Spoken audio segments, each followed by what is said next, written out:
minutos. Muito bom dia para você. Eu sou Júnior Moreira. Este é o Conversa de Redação e comigo para debater os principais temas do dia, jornalistas Eduardo Costa, William Travassos, economista Rita Mundim, empresário e apresentador do Itatiaia Negócios, Leonardo Bortoleto. Olha só, pessoal, o presidente Lula, pelo menos é o que diz nos bastidores, deve vetar o projeto da dosimetria, que reduz a pena de Jair Bolsonaro e de outros condenados pela tentativa de golpe de Estado. Se o presidente vetar mesmo, o tema volta a ser apreciado pelo Congresso. Deputados e senadores vão decidir então se mantêm ou derrubam o veto.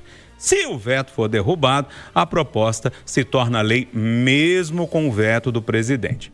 Em paralelo, Eduardo Costa, lideranças partidárias do PT, PSB, PCdoB e PSOL protocolaram um mandato de segurança pedindo ao ministro Alexandre de Moraes que suspenda a decisão do Congresso. Mais uma vez, o tema judicializado. Bom dia para você. Bom dia a todos. Eu quero chamar a atenção do ouvinte da Itatiaia, porque daqui a 2 minutos eu vou fechar o raciocínio dizendo que eu aprovo a indecência. O cara fala, mas esse cara é louco. Não, aprova a indecência. E para mim é indecente. Primeiro que esse projeto fere o princípio da igualdade. Você trata um grupo diferentemente de todo o resto do país. Está errado. Isso é ponto básico. Outra coisa, esse projeto abre brecha para todos aqueles que praticaram crimes que não envolveram violência ou grave ameaça, por exemplo, que não botaram um revólver na cabeça da pessoa, corram atrás da justiça do Supremo, de novo o Supremo, para poder pedir diminuição de pena. Corrupção, por exemplo. Corrupção. O careca do INSS, cujo filho está sendo preso agora, pode ir lá pedir para baixar a bola. Então, isso é só 2, entre outras coisas escandalosas. Agora, ele atende ao governo? Sim, porque o governo... E quem negociou foi Jacques Wagner, né? Líder do Lula. Porque o governo vai faturar mais 20 bi para continuar gastando sem ter compromisso com as contas públicas. Agrada o Congresso? Sim, porque eles têm mais verbas de emenda para gastar no ano da eleição. Fica faltando só combinar com o Supremo. Então, está tudo errado. Mas você apoia, Eduardo? Sim. Porque eu estou falando desde 9 de janeiro de 2003 que aquelas mães de famílias que pegaram 17 anos de cadeia por aquele momento de estupidez não merecem isso. Então, se esse for o preço a pagar, que paguemos. E mais, ninguém do PT tem direito de reclamar, não. Porque coisa anistia muito mais indecente foi dada pelo Supremo ao jogar no lixo a Lava Jato e as penas do Lula. Ô Rita Mundim, essa discussão já vem de algum tempo. Primeiro era uma espécie de anistia, depois virou dosimetria. Congresso aprova, Eduardo está lembrando aí de um possível acordão que aconteceu nos bastidores. Agora está na mão do presidente. Se ele vetar, o Congresso ainda tem a palavra final. Bom dia para você. Olha, Júnior, o que nós estamos vendo é a tentativa do Congresso de corrigir os abusos do Supremo. E a arrogância, né, do Supremo e também a vingança do Executivo, representado pelo presidente Lula, que foi preso, né, e foi anistiado, digamos assim, pelo Fachin por causa do CEP. Eu insisto aqui que aqueles que operaram o golpe, que operaram aquela invasão, esses, na minha opinião, não foram devidamente identificados e nem os seus mandantes. Muita coisa aconteceu, fitas sumiram e até hoje, como cidadã, eu não me dou por satisfeita com todas as páginas produzidas pela Polícia Federal. E eu acho que houve abuso, sim, do Supremo. Que pena que a Silvana não está aqui hoje. Então, foram processos que foram conduzidos em grupo, como se fosse uma novela com roteiro, para que o fim fosse a prisão de Bolsonaro, e essa vingança continua. E por causa dele, todas essas pessoas envolvidas pagaram um preço extremamente elevado por não terem os seus processos individualizados. Foram julgados todos, na minha opinião, à revelia em nome do golpe.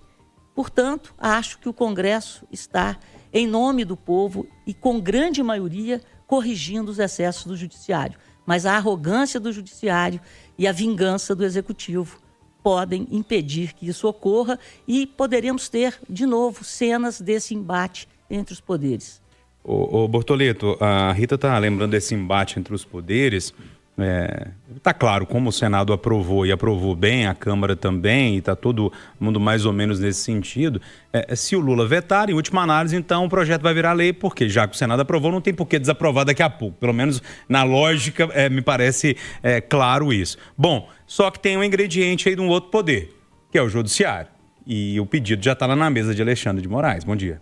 Bom dia, Júnior. Bom dia aos amigos aqui da bancada, aos ouvintes da Itatiaia. Eu entendo que está se fazendo um freio de arrumação.